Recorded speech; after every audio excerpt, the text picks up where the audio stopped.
Hello అండి. నమస్తే అందరికీ. అందరూ బాగున్నారా? నేను బాగున్నాను. మీరందరూ కూడా బాగుండాలని కోరుకుంటున్నాను.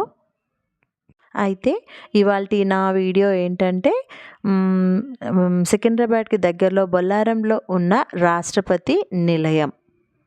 అయితే మా school ZP high school PM Shri school కావడంతో పీఎం శ్రీ కింద మేము మా స్కూల్ నుంచి పిల్లలని ఒక వన్ డే పిక్నిక్‌కి తీసుకెళ్ళడం జరిగింది. అంటే ఈ పిక్నిక్ వచ్చేసి సిక్స్త్, సెవెంత్ వాళ్ళని, ఇంకో ట్రిప్ కూడా ఉంది ఎయిత్, నైన్త్ వాళ్ళతో, ఇంకో ట్రిప్ కూడా ఉంది 10థ్ వాళ్ళతో. అయితే ఇవాళ మేము ఈ సిక్స్త్, సెవెంత్ పిల్లల్ని రాష్ట్రపతి నిలయంకి తీసుకెళ్ళాలని మా హెచ్ఎం సార్ మేము అందరం డిసైడ్ చేశాము. సో, ఆన్ 8th జనవరి రోజు ఇక మేము అక్కడికి వెళ్ళాలని డిసైడ్ అయిపోయాము. అయితే బిఫోర్ డేనే మా హెచ్ఎం సార్ గారు పిల్లలకి ప్రతి ఒక్క చైల్డ్‌కి ఐడీ కార్డ్ అనేది ప్రిపేర్ చేశారు. అయితే సిక్స్త్, సెవెంత్ పిల్లల్ని తీసుకెళ్తున్నాము రాష్ట్రపతి నిలయంకి. అయితే మా స్కూల్‌లో సిక్స్త్, సెవెంత్ అంటే ప్రతి క్లాస్‌కి 4 సెక్షన్స్ ఉంటారు. అలా ప్రతి సెక్షన్ నుంచి అందరిని లెక్కేస్తే అబోవ్ 300 పైన ఉన్నారు పిల్లలు. ఇక వాళ్ళ కోసమని మా హెచ్ఎం సార్ గారు ముందే బసెస్‌ని బుక్ చేసేసారు.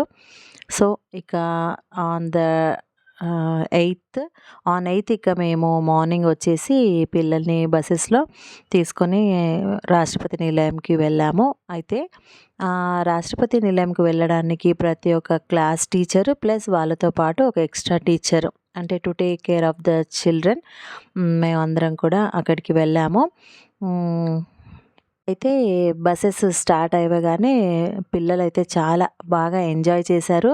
అదేంటో తెలీదు కానీ ఎప్పుడు మేము పిక్నిక్ వెళ్ళినా, టూర్‌కి వెళ్ళినా పిల్లలు మాత్రం బస్‌లో అసలు ఒక్క నిమిషం కూడా వాళ్ళ ప్లేసెస్‌లో కూర్చోరు. సాంగ్స్ పెట్టమంటారు. They used to enjoy a lot in the bus.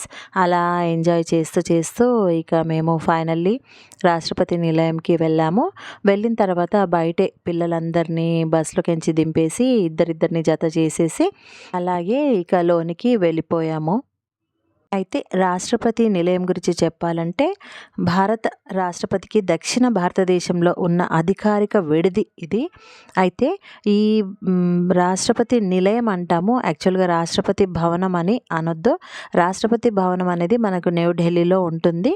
So, ఇక 1860లో నిజాం నజీర్ ఉడ్ దౌలా నిర్మించిన రెసిడెన్సీ హౌస్ ఇది. ఇక తర్వాత దాన్ని రాష్ట్రపతి నిలయంగా మారింది. ఇది సుమారుగా 90 ఎకరాల విస్తీర్ణంలో ఉంటుంది. ఇంకా అంతేకాకుండా చారిత్రక ప్రాముఖ్యత కలిగి రాష్ట్రపతి శీతాకాల విడిదికి ఉపయోగపడుతుంది ఈ రాష్ట్రపతి నిలయం. ఇక దీన్ని నిర్వహణ వచ్చేసి సిపిడబ్ల్యూడి అంటే సెంట్రల్ పబ్లిక్ వర్క్స్ డిపార్ట్మెంట్ చూస్తుంది. ఇక రాష్ట్రపతి గారు అప్పుడప్పుడు విశ్రాంతి, ఇంకా అధికారిక కార్యక్రమాల కోసం ఈ రాష్ట్రపతి నిలయం ఉపయోగపడుతుంది. అయితే ఇంతకు ముందు 2023 కంటే ముందు రాష్ట్రపతి నిలయానికి జస్ట్ సంవత్సరం పొడవునా 15 రోజులు మాత్రమే విజిటింగ్‌కి ఇచ్చేవారట. కానీ ఇప్పుడు మాత్రం 15 రోజులు తప్ప, అంటే రాష్ట్రపతి గారు వచ్చిన 15 రోజులు తప్ప మిగిలిన రోజులు సంవత్సరం మొత్తం కూడా ఇంకా విజిటింగ్‌కి ఇచ్చేశారు. జస్ట్ పర్ హెడ్ టికెట్ వచ్చేసి 50 రూపీస్. ఆన్‌లైన్‌లో కూడా బుక్ చేసుకోవచ్చు. అయితే 2023 డిసెంబర్‌లో రాష్ట్రపతి గారు వచ్చి రాష్ట్రపతి గారైన ద్రౌపది ముర్ము గారు వచ్చి 10 ప్లేసెస్‌కి ఇనాగ్రేషన్ చేశారు. అందులో కొన్ని ప్లేసెస్ గురించి మనం ఇవాళ తెలుసుకుందాం. అయితే 1860లో బ్రిటిషర్స్ రాష్ట్రపతి నిలయాన్ని ఏర్పాటు చేశారు. అంతకుముందు దాన్ని వైస్రాయ్ అతిథి గృహం అని పిలిచేవారు. కానీ 1950లో కేంద్రం తన ఆధీనంలో తీసుకున్నప్పటి నుంచి రాష్ట్రపతి నిలయంగా పలకడం జరుగుతుంది. అయితే మేము ఫస్ట్ అలా వెళ్తూనే ఒక నాలెడ్జ్ గ్యాలరీకి వెళ్ళాము. అంటే ఆర్ట్ గ్యాలరీ చూడండి. వెళ్తూనే డైరెక్ట్‌గా మాకు మొదటగా ఒక పెద్ద కారు కనిపించింది. ఈ కారు గురించి చెప్పాలంటే యాక్చువల్‌గా ఇది స్వాతంత్రానికి బిఫోర్, అంటే ఇండియా, పాకిస్తాన్ విడిపోయే సమయంలో మన వస్తువులు ఏవైనా ఉంటే మనం తీసుకోవాలని అందులో ఒక కారు, ఒక టాంగా 2 కూడా మన వాళ్ళు తీసుకున్నారు. ఇక ఆ వెహికల్ చూడండి, సుమారుగా 75 సంవత్సరాల నుంచి అలాగే అంత ప్రొటెక్టివ్‌గా అక్కడ ఉంది. ఇక అటు నుంచి వెళ్తే ఉంటే మహనీయుల జీవిత విశేషాలను తెలిపే ఒక ఆర్ట్ గ్యాలరీ ఉంది చూడండి. అలా ఒక 8 రూమ్స్ లాగా 8 గ్యాలరీస్ లాగున్నాయి. ప్రతి గ్యాలరీలో అక్కడ రాష్ట్రపతి నిలయానికి సంబంధించిన ఫోటోసు, పిక్స్ అని పెట్టి వాటి గురించి హిస్టరీస్ కూడా అక్కడ ఫ్రేమ్ చేసి పెట్టారు. చాలా చాలా బాగా అనిపించింది మాకైతే. అసలు ఆ మెయింటెనెన్స్ కూడా సీపీడబ్ల్యూడీ వారు చాలా నీట్‌గా మెయింటైన్ చేస్తూ వచ్చారు. అసలు ఇన్ని సంవత్సరాల నుంచి ఎంత నీట్‌గా మెయింటైన్ చేయడం అంటే ఇట్స్ సో గ్రేట్. ఇంకా అక్కడ చూడండి పెద్ద పెద్ద ప్రతి ఒక్క మహనీయుల పిక్చర్స్, అన్ని ఫోటోసు, ద్రౌపది ముర్ము గారు వచ్చి వెళ్ళినాక తన తీసుకున్న పిక్చర్సు, ఇంకోటి కాన్స్టిట్యూషన్ ఆఫ్ ఇండియా టైంలో ఉండే పిక్చర్స్ అన్నీ కూడా ఆ గ్యాలరీలో హ్యాంగ్ చేసి ఉంచారు. ఇక మన నేషనల్ ఎంబ్లెమ్, ఇంకా అబ్దుల్ కలాం గారి పిక్చర్స్, అందరి పిక్చర్స్ కూడా ఇలా గ్యాలరీలో పెట్టేశారు. చూడండి. మహనీయుల జీవిత విశేషాలు అన్నీ కూడా ఈ ఆర్ట్ గ్యాలరీలో ఈ రకంగా పెట్టేశారు. అలా ప్రతి 8 రూమ్స్‌లో ప్రతి దగ్గర కూడా ఈ రకంగా హ్యాంగ్ చేసి పెట్టారు. చూడండి. ఎంతో అందంగా.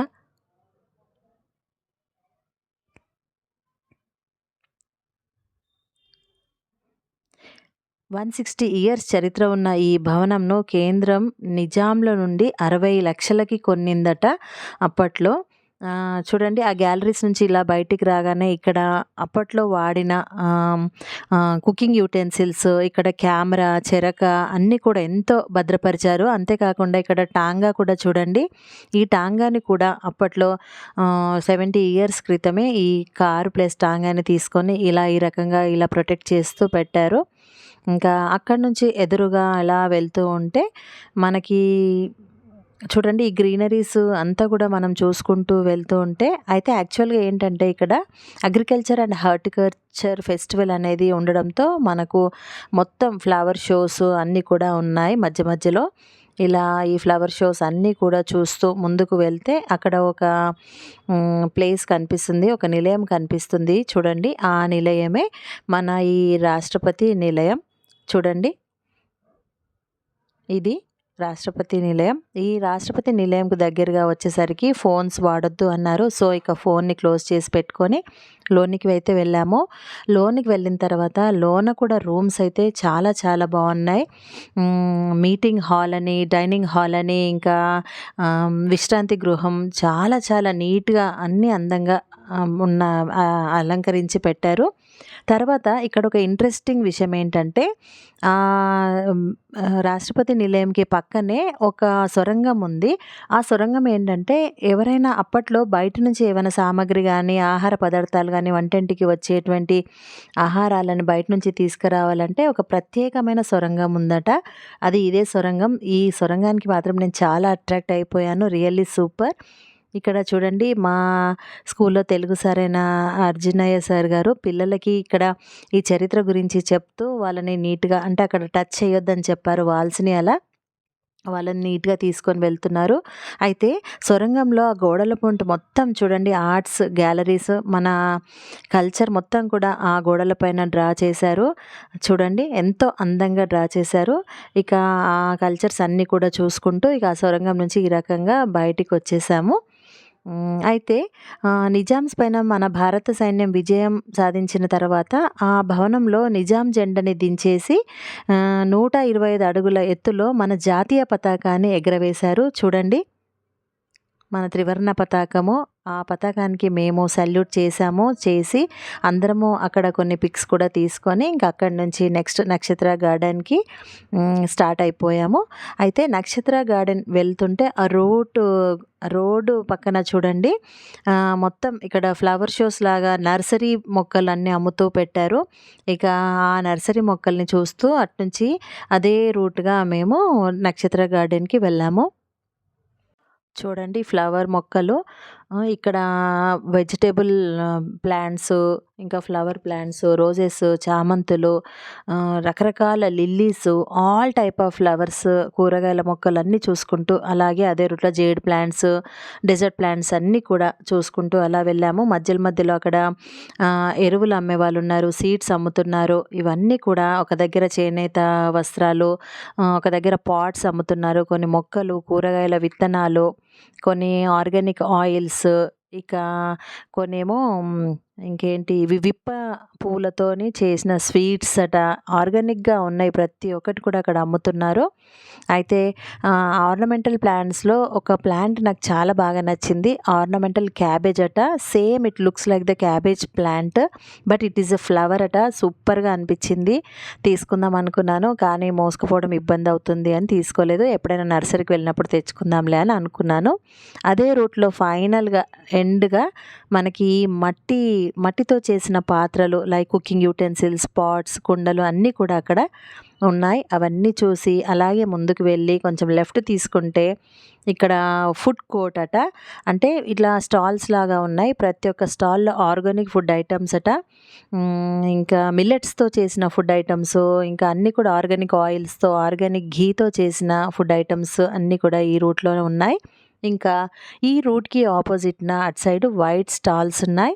ఆ స్టాల్స్‌లో మొత్తం చేనేత వస్త్రాలు లైక్ పోచంపల్లి, చూడండి ఇక్కడ కనిపిస్తున్నాయి కదా! ఈ స్టాల్స్‌లో పోచంపల్లి వస్త్రాలు, ఇక్కత్ వస్త్రాలు అలా న్యాచురల్‌గా చేనేత వస్త్రాలన్నీ కూడా ఈ స్టాల్స్‌లో ఉన్నాయి. ఇంకా అవన్నీ మేము చూసుకొని అక్కడి నుంచి బ్యాక్ వచ్చేస్తుంటే అక్కడ ఒక ఏమంటారు టాకింగ్ ట్రీ ఉందన్నారు. అయితే నా దగ్గర ఆ వీడియో స్కిప్ అయిపోయింది ఫ్రెండ్స్. అయితే టాకింగ్ ట్రీ దగ్గరికి వెళ్ళాం. చూడండి ఇక్కడ agriculture and horticulture festival of 2026 of 3rd to 13th Jan అని ఉంది.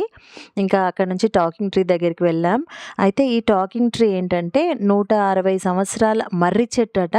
మనం మాట్లాడితే ఆ చెట్టు కింద నించొని మాట్లాడితే ఆ చెట్టు కూడా మనతో మాట్లాడుతున్నట్టుగా మనకు అనిపిస్తుందట. ఇక అయితే అక్కడే మా టీచర్స్ కాసేపు అలసిపోయారు. అలసిపోయి కాసేపు కూర్చున్నారు. ఎందుకంటే అసలు మొత్తం అటు వెళ్ళినప్పటి నుంచి నడవడమే, పిల్లలను చూసుకుంటూ వాళ్ళ జాగ్రత్త చూసుకుంటూ నడుస్తూ ఉండడమే జరిగింది. అలా నడుస్తూ నెక్స్ట్ ఫైనల్లీ నక్షత్ర గార్డెన్‌కి వచ్చేసాం. అక్కడ దుర్గా భవాని అమ్మవారి టెంపుల్ ఉంది. ఆ టెంపుల్ దగ్గర మొక్కేసి ఇంకా నక్షత్ర గార్డెన్ అంతా చూసి అక్కడ ఒక చిన్న రీల్ చేసాము మా టీచర్స్ అందరం కలిసి.